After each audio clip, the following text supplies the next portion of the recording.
अस्सलामुअलैकुम, आप देख रहे हैं समा। मैं हूं रमीज अहमद और मैं हूं सिद्रा मीर। बुलेटिन के आगाज में बात करेंगे शहर कराची की। इस शहर को किसी ने नहीं बनाया, सिर्फ तबाह किया है पहले वालों ने, और उनसे पहले वालों ने भी। कराची की हालत जार पर चीफ जस्टिस पाकिस्तान ने शदीद बरहमी का इजहार किया।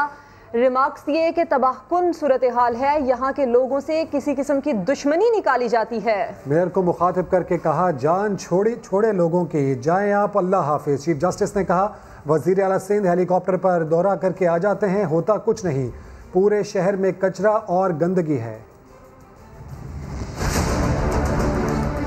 ये क्या हाल किया हुआ है, लगता है लोगों के साथ किसी किस्म की दुश्मनी निकाली जा रही है। मेयर भी बहुत बड़े दुश्मन है कराची के। चीफ जस्टिस पाकिस्तान ने शहर कायद से मुतालिक मुख्तलिफ केसेस पर कराची रजिस्ट्री में अदालत लगाई तो बड़े बड़ों की शामत आ गई। मेयर को मुखातिब करके रिमार्क्स दिए कि उनको खिदमत के लिए मुंतखब किया और कहते हैं मेरे पास कुछ नहीं, सिर्फ तबाही की है, कुछ नहीं कर सकते तो जान छोड़ो लोगों की। कब तक मुसल्लत रहेंगे? बच्चे रोज गटर में डूब रहे हैं, कौन ठीक करेगा? मेरी गाड़ी का पहिया मेन होल में गिर गया। वसीम अख्तर से इस्तफसार किया कि कब जा रहे हैं आप? 30 अगस्त के जवाब पर चीफ जस्टिस ने रिमार्क्स दिए कि जान छूटेगी लोगों की, जाएं आप, अल्लाह हाफिज। किसी ने शहर को नहीं बनाया, सिर्फ तबाह किया है। पहले वाले भी और उनसे पहले वालों ने भी। बड़े बड़े मिनिस्टर बड़ी बड़ी गाड़ियों में घूमते हैं, लोगों को जबान दिखाते हैं, लोग कैसे जिंदगी गुजार रहे हैं। यहाँ हुकूमत नाम की कोई चीज है क्या? वजीर आला सिंध हेलीकॉप्टर का दौरा कर आ जाते हैं, होता कुछ भी नहीं। पूरे शहर में कचरा, गंदगी, हर तरफ ताफून की सूरत हाल है। अटॉर्नी जनरल साहब, क्या कोई इस शहर के लिए करने वाला है? अदालत उज़्मा ने सिंध हुकूमत को मुकर्ररा मुद्दत में अंडर पासिस और फ्लाई ओवर्स बनाने का हुक्म दे दिया। कैमरामैन अली मुशर्रफ के साथ इरफानुल हक, समा, कराची। और बड़ी अदालत से डांट खाई, वही बात बाहर आकर फिर दोहराई। चंद दिन के मेहमान मेयर कराची वसीम अख्तर ने अदालत से बाहर आकर इख्तियारात ना होने का रोना एक बार फिर रो दिया। मीडिया से गुफ्तगू करते हुए कहा कि कोई भी मेयर कराची का हाल दुरुस्त नहीं कर सकता। कचरे और सीवरेज के इख्तियारात मेयर के पास नहीं। अगर इस्तीफा दे दूं तो क्या शहर के हालात ठीक हो जाएंगे? आ जाए, इन वसाइल और इख्तियारात के साथ कुछ डिलीवर नहीं कर सकता। सिर्फ टाइम का ज़िया है और पैसे का ज़िया है। मैं 4 साल से ये बात पावर करा रहा हूँ और हर कोर्ट में गया हूँ, सुप्रीम कोर्ट में भी गया हुआ हूँ। तो मेरी आज आपके तवज्जुह से सुप्रीम कोर्ट से रिक्वेस्ट होगी कि ज़ाहिर है उनकी नाराज़गी बिल्कुल वजह है, मैं मानता हूँ। एज अ चीफ जस्टिस वो कराची को देखते हैं तो अफसोस होता होगा, मुझे भी अफसोस होता है, मगर इख्तियारात नहीं है KMC के पास। आप SLG 2013 उठा के देख लें, कचरे के इख्तियारात मेयर के पास नहीं है, पानी के इख्तियारात मेयर के पास नहीं है।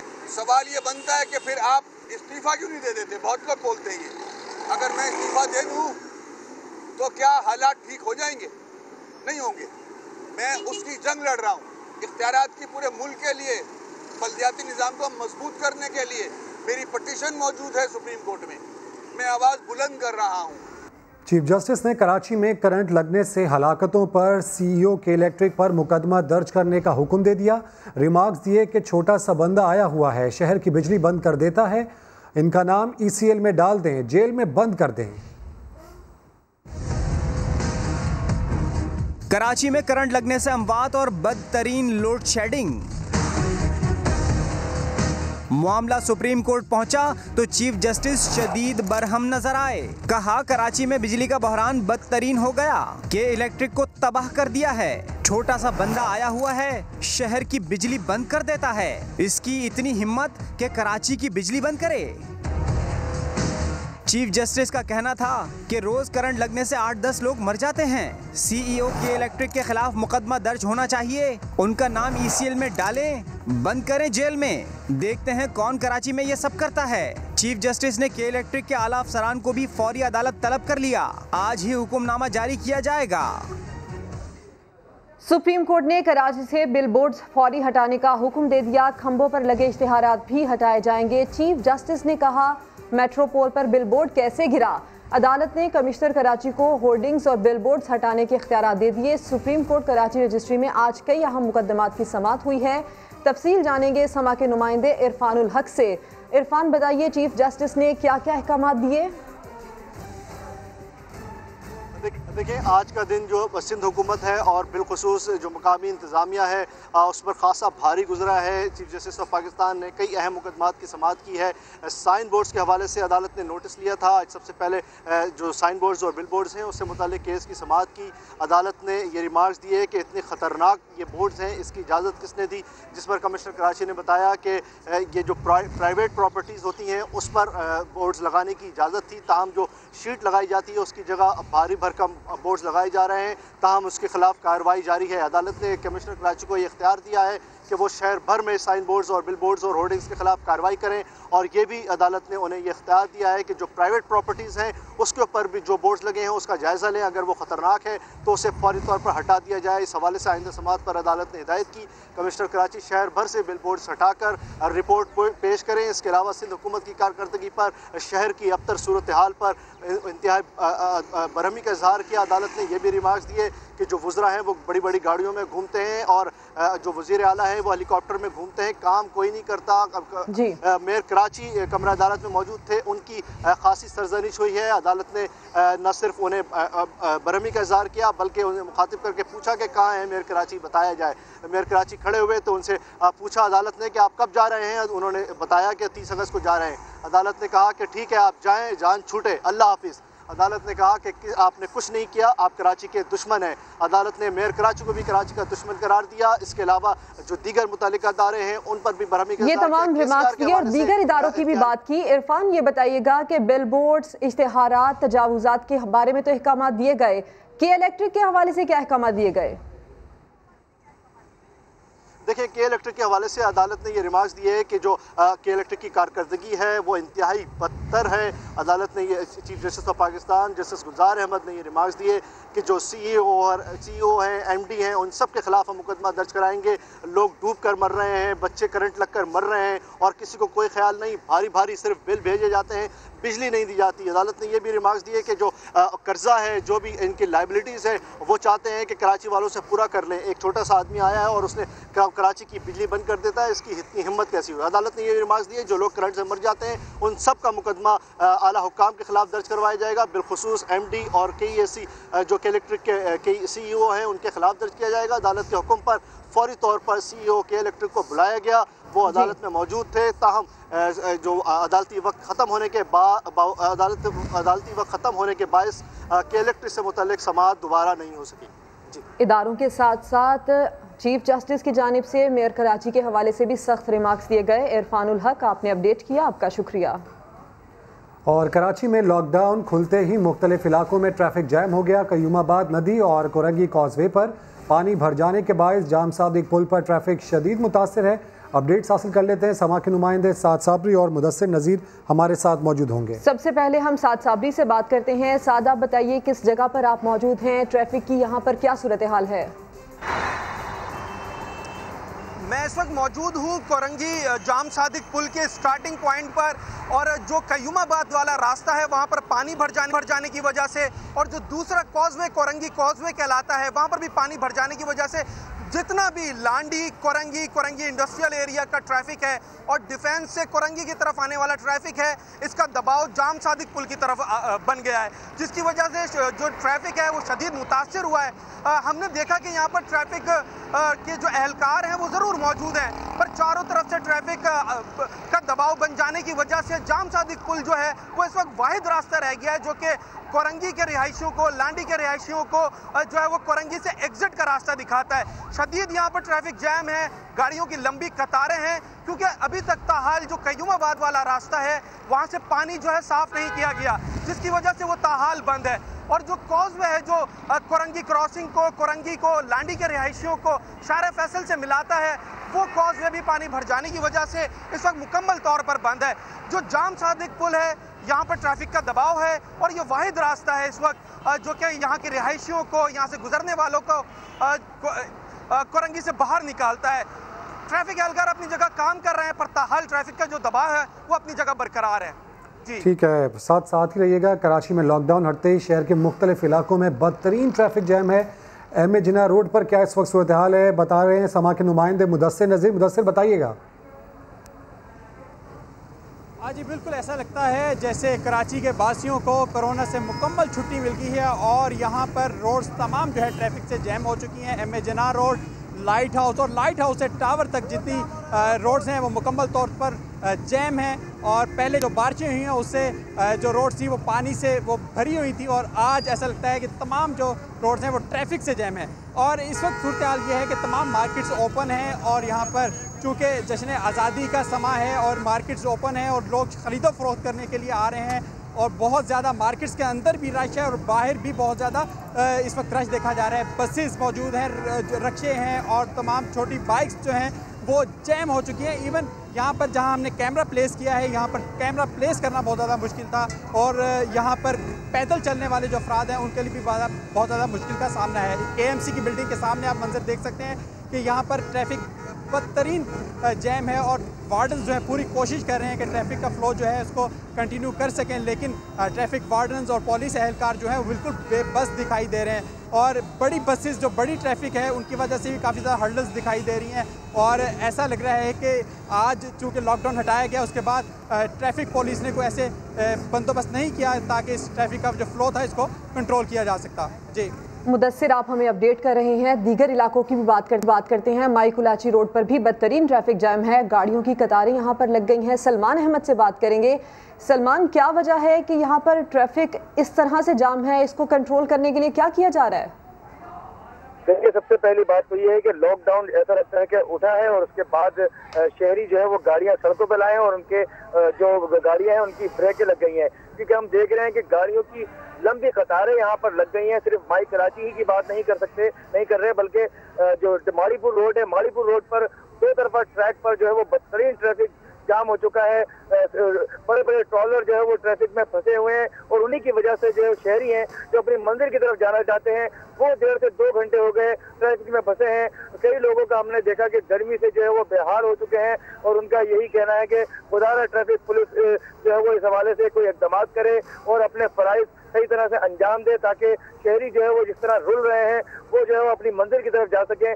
तो ये सिर्फ टावर, माई कराची रोड, माड़ीपुर रोड, इसके अलावा माड़ीपुर से आगे जाने वाले जो लियारी एक्सप्रेस पे जाना चाहते हैं, जब वो लियारी एक्सप्रेस पर चले जाते हैं तो फिर वो सुबह सांस लेते हैं कि उनको ट्रैफिक जाम से जो है वो छुटकारा मिला है। जी ठीक है, माड़ीपुर रोड हो, एम ए जिन्ना रोड हो या कयूमाबाद, सबकी एक जैसी सूरत हाल है। तमाम तर सूरत हाल से आप तीनों हमें आगाह कर रहे थे, आपका शुक्रिया। काछू में सैलाबी पानी की सतह में कमी आना शुरू हो गई है। कच्चे मकानात जमी बोस हो गए हैं। पाक आर्मी के GOC हैदराबाद ने मुतासरा इलाकों में और FP बंद का जायजा लिया। लियाकत अली की रिपोर्ट। दादू में केरथर के पहाड़ों से आने वाले रेले से सैकड़ों देहात मुतासर हुए। जूही में सैलाबी सूरत हाल को मॉनिटर करने के लिए GOC हैदराबाद का दौरा, F1 का भी जायजा लिया। कमिश्नर हैदराबाद ने सूरत हाल पर ब्रीफिंग भी दी। काछू में पहाड़ी नदी नालों में तुगयानी से मुतादिद देहात पानी के घेरे में हैं। कच्चे मकान जमीन बोस हो गए। माल बता धन सब लुढ़िया घर धर सब सामान सजो रात असांखे ख़बर कोन पियो काहे जी केर कोन कंहिं पुछा न कयो ई छा थियो छा न थियो। FP बंद को शिगाफ पड़ने की वजह से पानी मुख्तलिफ देहात में दाखिल हो रहा है, जबकि दीगर मुकामात पर पानी की सतह में कमी आना शुरू हो गई। पानी का रेला बहुत अभी चल रहा है। हम DC दादू और पाक आर्मी से मुतालबा करते हैं, अपील करते हैं कि फौरी तौर पे चीनी और जो काछो का पूरा इलाका है वहाँ लोग फंसे हैं, उनकी मदद की जाए। ज़िले इंतजामिया के मुताबिक अब तक 350 से ज़ायद अफराद को रेस्क्यू किया जा चुका है। पाक फौज, नेवी और PDME की टीमें भी इमदादी कामों में हिस्सा ले रही हैं। और बलूचिस्तान के इलाके खुजदार में 4 दिन की बारिश ने तबाही मचा दी। गुज़श्ता रात सैलाबी रेले घरों में दाखिल हो गए। रिपोर्ट करेंगे आमिर बाजोई। खुजदार में बारिश की तबाहकारियां, सैलाबी रेलों में जिंदगी की जमा पूंजी बह गई। बेआसरा लोग नकल मकानी पर मजबूर। ये है मोला व कंजड़ में हर तरफ तबाही के मनाजर। सब्ज दरख्तों और जर्द पत्थरों के अलावा यहाँ जिंदगी का कोई रंग नहीं बचा। गुज़िश्ता रात 4 बजे को सैलाबी रैली आ गई, हमारे शहर में दाखिल होकर दीवारों को गिराया, 15 कमरों की छतें गिर गए हैं, बहुत माली नुकसान हो गया है। हम वड इंतज़ामिया, खुददार इंतज़ामिया इदारों से गुजारिश करते हैं कि हमें फौरी इमदाद पहुँचाए। मुतासरा लोगों का कहना है कि माल मवेशी सब कुछ बह गया और वो गैर महफूज हो गए हैं। हम हुकूमत बलूचिस्तान से गुजारिश करते हैं कि हमारे लिए मदद के लिए पहुँच जाए, हमें खेमा वगैरह पहुँचाए, हमारे लिए कोई बंद वगैरह बनाए। मुनहद्दिम मकानात को देखकर इलाका मकीन अफसरदा है। उनका हुकूमत से मुतालबा है कि राब्ता सड़कें बहाल करके उनको जल्द अज जल्द रेस्क्यू किया जाए। आमिर बाजोई, समा, खुजदार।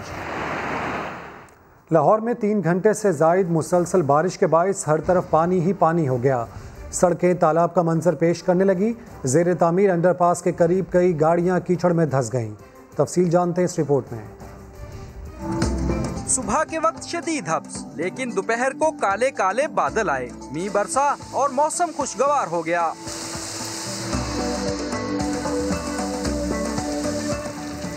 बारिश के बाद चलने वाली ठंडी हवाओं से मुरझाए चेहरे खिल उठे। 2-3 दिन पहले तो बहुत ज़्यादा गर्मी थी और इतनी तपश थी। अब शुक्र है लगा कि आज बारिश हुई तो मौसम अच्छा है। पहले से गर्मी कम हो गया, बस ख़त्म हो गया और बहुत अच्छा फील कर रहे हैं। ठंडी हवाएं चल रही हैं। महकमा मौसमियात ने बारिशों का ये सिलसिला कल भी जारी रहने की पेशगोई की है। वज़ीर आला पंजाब उस्मान बुज़दार कहते हैं मानसून के सीज़न में तमाम एडमिनिस्ट्रेशन को फील्ड में जाने की हिदायत की है। पंजाब के हालात दूसरे सूबों से बेहतर हैं। मानसून का सीज़न है, इसके ऊपर भी मैंने पूरी एडमिनिस्ट्रेशन को हिदायत दी हैं कि वो इमीडिएटली तमाम ऑफिसर्स फील्ड में निकलें और लोगों को रिलीफ दें। किसी किस्म की प्रॉब्लम्स नहीं होनी चाहिए और अल्हम्दुलिल्लाह पंजाब के अंदर सूरत हाल आप देख रहे हैं कि पूरे पाकिस्तान के बाकी सूबों से बहुत ज़्यादा बेहतर है। कराची में बारिशों के बाद कई इलाकों में घंटों तक सफाई ना हुई। समा के नुमाइंदे खुर्शीद आलम हमारे साथ मौजूद हैं। खुर्शीद, बताइए कहाँ गए सफाई करने के दावे? जी हाँ बिल्कुल, मैं जिस इलाके में मौजूद हूँ उसका नाम है FC एरिया। इस पूरे इलाके में लियाकताबाद, नाजाबाद वगैरह में 90-91 मिलीमीटर बारिश हुई थी, जिसकी सफाई होते होते और पानी की निकासी में कम से कम 8 से 10 घंटे का अरसा लगा था।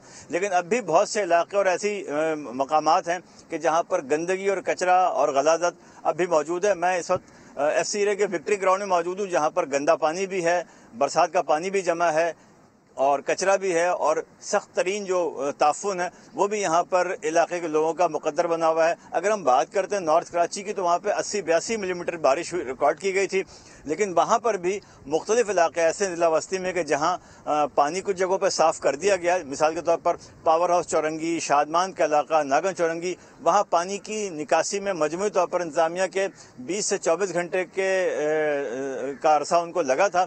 लेकिन अब भी न्यू कराची का इलाका है, अल्लाह वाली का स्टॉप न्यू कराची का ही इलाका है, 5 नंबर सिंधी होटल और 11D का इलाका है, 5G का इलाका है, 11J का इलाका है, 5J का इलाका है, जहां पर बदतरीन सूरत हाल है। सड़कों पर गंदा पानी भी बह रहा है और अब तक उसको निकासी का रास्ता भी नहीं मिला और ना ही वहां पर अब तक इंतजामिया ने कोई जहमत की है लोगों को रिलीफ पहुंचाने की। खुर्शीद आलम अपडेट कर रहे थे। मजीद खबरें होंगी इस ब्रेक के बाद। समा के साथ रहिए। चमन से आपको खबर दें, जहां माल रोड पर सरकारी गाड़ी के करीब धमाके में 5 अफराद जाम बहक और 11 अफराद जख्मी हो गए। चमन में माल रोड पर धमाका, दहशतगर्दों ने सरकारी गाड़ी को निशाना बनाया। बारूदी मवाद मोटरसाइकिल में नस्ब था, जो गाड़ी के करीब पहुंचते ही जोरदार धमाके से फट गया। टारगेट फिलहाल जो हमें कन्फर्म है, टारगेट वो गाड़ी जो आ रही थी एंटी नारकोटिक फोर्स की वीगो गाड़ी थी, उनको निशाना बनाया था। उनमें हमारे 2 जवान जो है वो ज़ख्मी हुए हैं। उनमें इंतखाब सन ऑफ मोहम्मद अजीम जो है उनको हमने क्वेटा रेफ़र किया है। बाकी ओवरऑल 5 लोग जो है वो उस धमाके में शहीद हुए हैं और 21 लोग जो है वो ज़ख्मी हुए हैं। जहाँ बहक अफराद की लाशें वर्सा के हवाले कर दी गईं। शदीद जख्मियों को कोयटा अस्पताल मुंतकिल कर दिया गया। धमाके के बाद सिक्योरिटी फोर्सेस ने इलाके को घेरे में लेकर सर्च ऑपरेशन किया। पुलिस के मुताबिक धमाके में 5 किलोग्राम बारूदी मवाद इस्तेमाल किया गया। सईदा चकजई, समा, चमन। अब खबर ये, एहतसाब अदालत ने पार्कलेन रेफरेंस में आसिफ जरदारी, अनवर मजीद और अब्दुल गनी मजीद समेत 13 मुल्जिमान पर फर्द जुर्म आयद कर दी। मुल्जिमान ने सेहत जुर्म से इनकार कर दिया। जियाले कायद ने अपने वकील की गैर मौजूदगी को ढाल बनाना चाहा तो अदालत ने कहा फर्द जुर्म के लिए मुल्जिम का होना जरूरी है, वकील का नहीं। सुहेल रशीद रिपोर्ट करेंगे। ना ताखीरी हरबे काम आए, ना मामला मुअख्खर करने की दरखास्तें और ना ही दलाइल। पाक लेन रेफरेंस में आसिफ जरदारी और अनवर मजीद समेत 13 मुल्ज़मान पर आखिरकार फर्द जुर्म वीडियो लिंक पर आए। जियारे कायद के वकील फारूक एच नाइक गायब। आसिफ जरदारी ने फर्द जुर्म रुकवाने के लिए वकील की अदम मौजूदगी का जवाब पेश किया तो बड़े साहब की फिर एक न चली। जज आजम खान ने साफ कह दिया, फर्द जुर्म के लिए आपका मौजूद होना जरूरी है, वकील का नहीं। जज आजम खान ने आसिफ जरदारी पर फर्द जुर्म पढ़कर सुनाई। बतौर सदर मुमलिकत इख्तियारात का गलत इस्तेमाल किया। बदनीयती से कर्ज लेने के लिए फ्रंट कंपनी पार्थीनून बनाई। बतौर डायरेक्टर पाक लेन कंपनी फ्रॉड का मंसूबा बनाया। फ्रॉड से हासिल रकम अपने अकाउंट्स में मुंतकिल करने समेत दीगर इल्जामात भी आए। बड़े साहब ने सियात जुर्म से इनकार करते हुए अपने खिलाफ मुकदमात को 18वीं तरमीम की सजा करार दे दिया। दीगर मुल्ज़मान भी जुर्म कबूल करने से इनकारी रहे।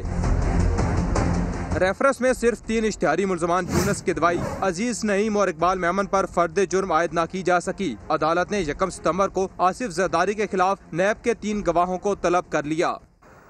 पार्क लेन रेफरेंस में फर्द जुर्म आयद किए जाने के दौरान आसिफ अली जरदारी सियासी अंदाज अपनाया। सिंध कार्ड खेलना भी ना भूले।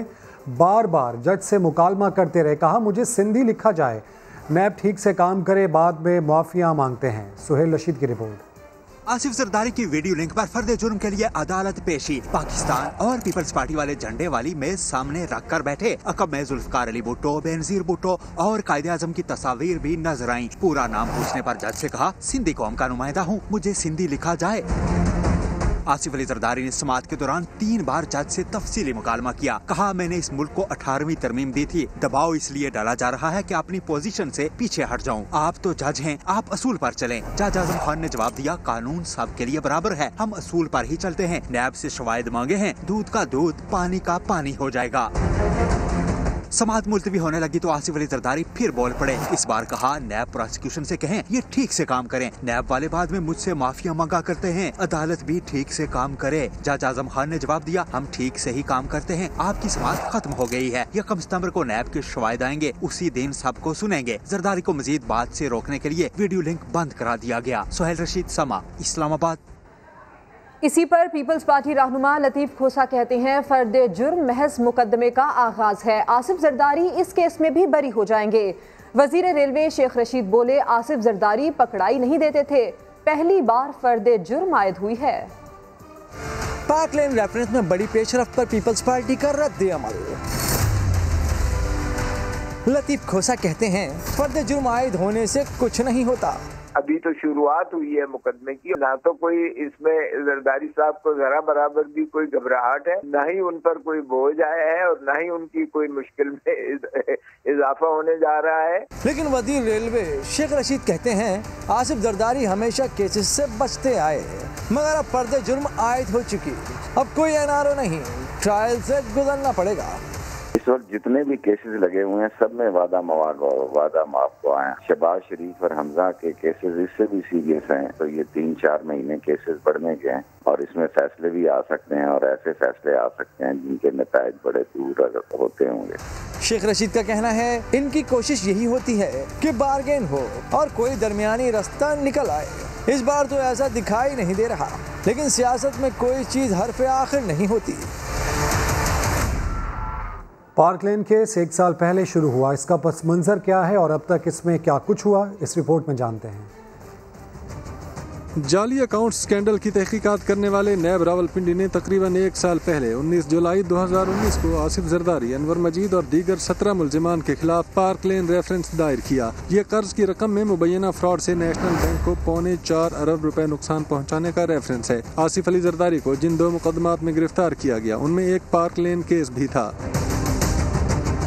नैब के मुताबिक आसिफ जरदारी पार्क लेन कंपनी में 25% के शेयर होल्डर हैं, जबकि इतने ही शेयर उन्होंने अपने खानदान के नाम पर रखे हैं। पार्क लेन कंपनी ने अपनी एक बेनामी कंपनी पार्थीनॉन के नाम से बनाई। इसी पार्थीनॉन के नाम पर नेशनल बैंक से 1.5 अरब का कर्ज लिया गया। कर्ज वापस न हुआ तो रकम बढ़ते बढ़ते 3 अरब 77 करोड़ तक पहुँच गई। बिलाखिर पार्थीनॉन को डिफॉल्ट करके इसके नाम पर मौजूद जायदाद को जब्त कर लिया गया। इस जब्त की गई जायदाद में IBC सेंटर कराची के 8 फ्लोर भी हैं।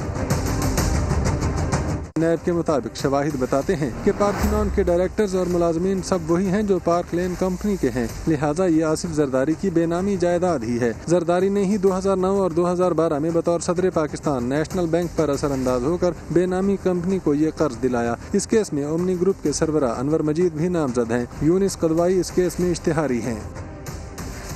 वफाकी दारुल हुकूमत इस्लामाबाद में अगर किसी वजह से दरख्त काटना पड़े तो उतने ही पौधे लगाना भी होते हैं। फैसल एवेन्यू पर सैकड़ों दरख्त काटे गए। सेक्टर G9 पार्क में 1000 पौधे लगा दिए गए, मगर इनका ख्याल कौन रखेगा? शहरियों ने सवाल उठा दिए। बता रहे हैं समा के नुमाइंदे आबिद अली अपनी इस रिपोर्ट में। इस्लामाबाद में शाह फैसल मस्जिद की तरफ जाने वाले फैसल एवेन्यू पर अंडरपास की तामीर। सेक्टर G7 में मंसूबे के लिए सैकड़ों दरख्त काटे गए। माहौल का फितरी हुस्न मांद पड़ने पर शहरी दुखी। बहुत खूबसूरती थी इस एरिया में, अब तो उन्होंने काफी सारे दरख्त जो है ना उखाड़ दिए। मतलब इलाका बड़ा अजीब सा लग रहा है, जैसे ये इस्लामाबाद का कैपिटल एरिया ही नहीं है। सैकड़ों घने दरख्तों की कटाई के बदले F9 पार्क में छोटे छोटे 1000 पौधे लगा तो दिए गए, लेकिन देखभाल का कोई इंतजाम ही नहीं। बेशतर पौधे तबाह, शहरी फिर परेशान। विदाउट केयरनेस तो दरख्त हो ही नहीं सकता। पानी उस जब तक नहीं मिलेगा या केयर नहीं होगी, प्रॉपर ग्रोथ ही नहीं होगी। बड़े शजर बनने तक नन्हे पौधों की निगहदाश्त आखिर करेगा कौन? इस मामले पर हमने मुतअद्दिद बार CDA का मौक़िफ़ लेने की कोशिश की, लेकिन हर बार CDA ने हमें अपना मौक़िफ़ देने से इनकार कर दिया। इंतजामिया की लापरवाही का ये कोई पहला वाकया नहीं। हर शजरकारी मुहिम के बाद जाने कितने ही पौधे लावारिस मर जाते हैं। कैमरामैन ज़ियाफ़त अब्बासी के साथ आबिद अली, समा, इस्लामाबाद। कोयटा में ईद उल अज़हा के बाद सब्जियों की कीमतें गिर गईं। शहरी भी मौके का फ़ायदा उठाकर खरीदारी में मसरूफ़ हैं। रिपोर्ट करेंगे नूरुल आरिफीन। कोयटा में ईद से कबल सब्जियों की कीमतें जो थीं आसमानों पर, अब आ गई हैं मामूल पर। टमाटर 100 नहीं 20 रुपए फी किलो, मटर 220 से कम होकर 150 रुपए और भिंडी 200 से 100 रुपए फी किलो में दस्तयाब। प्याज 30 और बैंगन 40। तोरी और कद्दू की कीमतें भी गिर गईं। ईद से बाद ट्रकें मरकें बंद था, महंगा था। कल आज फिर बाजार गिर गया है, अभी फिर सब्जी सस्ता हो गया है। सब्जी की कीमतें तो कम हो गईं, लेकिन फलों की कीमतें अब भी हैं आसमानों पर। कोई सस्ता ही नहीं है। अभी आप देखो चेरी जो है अभी 500-600 का 1 किलो दे दिया, केले जो 150 रुपए का 1 दर्जन दिया, और आड़ू जो है 200 रुपए का 1 किलो दे दिया। तमाम के पास जो वो नरखनामा हो कि वो सब जो एक शहर के साथ बेचें, यहाँ पे आपको मुख्तलिफ मिलेगा। आप बाजार के साथ जाइए, यही सब्जियाँ आपको मुख्तलिफ मिलेगा। शहरी कहते हैं ईद कुर्बान पर गोश्तखोरी से दिल भर गया, अब कुछ दिन सिर्फ सब्जियां ही खाएंगे। कैमरामैन जफर बलोच के साथ नूरुल आरिफीन, समा, कोयटा। खबरदार, होशियार, नान और रोटी महंगी हो गई है और अगर किसी ने सस्ती कराने की कोशिश की तो तंदूर बंद कर दिए जाएंगे। इस्लामाबाद में नान भाइयों ने खुली धमकी दे दी। इस्लामाबाद से देखिए फरार रब्बानी की ये रिपोर्ट। जीद हमें तंग किया गया, तंदूर बंद करके DC ऑफिस चले जाएंगे। ये धमकी देने वाले हैं इस्लामाबाद के नान भाई एसोसिएशन के सदर सज्जाद अब्बासी। कहते हैं जब आटा ही महंगा हो गया तो रोटी सस्ती कैसे दे दें। नान की कीमत में 3 रुपए का इजाफा किया है और रोटी की कीमत में फिलहाल 2 रुपए इजाफा किया है। जो आटा हमें 32-33 रुपए की बोरी मिलती थी वो 5,500 की चली गई है। जो फाइन की बोरी 37-38 की बोरी थी आज वो 6,000 प्लस की चली गई है। तंदूर मालिकान की भी हट धरनी। कहते हैं अवाम यही समझे कि कीमत तो अभी हमने बढ़ाई ही नहीं। जिस तरह आटा महंगा अगर उस तरह रोटी महंगी होती तो मेरे ख्याल से 20-20 रुपए का रोटी और 20 रुपए का नान होना चाहिए था। शहरी बेबस कहते हैं क्या करें, रोटी तो खानी है ना। अवाम ही पीछे ये हल तो नहीं है कि तंदूर बंद कर देंगे। जिनका घर यहाँ पे नहीं है, गाँव से आए होते हैं, वो बेचारे किधर जाएंगे। महंगी रोटी ने अवाम को अपनी भूख से कम खाने पर मजबूर कर दिया, लेकिन नान भाइयों को इससे क्या। नान रोटी महंगी करने वालों ने तो एहतजाज और धरने की कॉल दे दी, लेकिन असल मसला तो अवाम का है कि अवाम किधर जाएं, किसे दुहाई दें। कैमरामैन अयाज अब्बासी के साथ फरार रब्बानी, समा, इस्लामाबाद। किसी भी खबर के लिए विजिट कीजिए हमारी वेबसाइट sama.tv। इसके अलावा आप हमें फेसबुक और ट्विटर पर भी ज्वाइन कर सकते हैं। एक ब्रेक के बाद होंगी हेडलाइंस, देखते रहिए समा।